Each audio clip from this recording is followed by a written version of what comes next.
S H O صاحب جو سب inspector صاحب ہیں، کیونکہ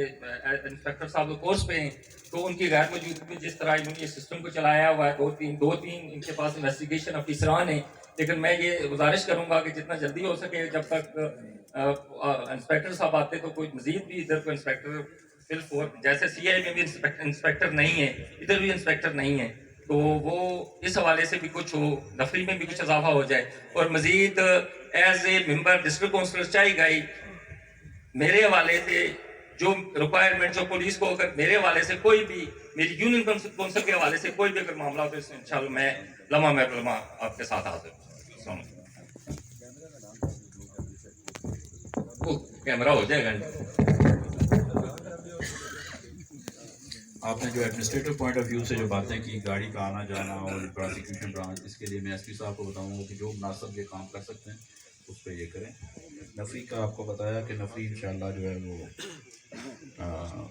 ایک اور چیز دیکھیں، اس وقت 6 انسپیکٹر ان کے اپنے پروموشن کے ایشوز ہیں، ان کو 4 ماہ کا کورس کروانا وہ ضروری ہوتا ہے، ٹریننگ ہی ہے، ان سروس ٹریننگ، اس کے لیے وہ ہنگو ڈپیوٹیڈ ہیں سر۔ اس وجہ سے ہمارے آفیسرس کی شارٹیج ہوئی ہوئی ہے۔ آپ کا یہاں کا جو ایس ایچ او ہے وہ بھی کورس کرنے گیا ہوا ہے، لیکن میں ایس پی صاحب کو بتاؤں گا کہ اگلے چند دن میں پراپر یہاں پہ ایس ایچ او یہاں پہ ڈپیوٹ کریں، اور جو آپ کی طرف سے جو کوآپریشن، خاص طور پہ جو اگر سی سی ٹی وی یا کوئی اس طرح کی چیز اگر آپ کر سکتے ہیں تو وہ ہمیں انویسٹیگیشن میں ہیلپ فل ہوگی۔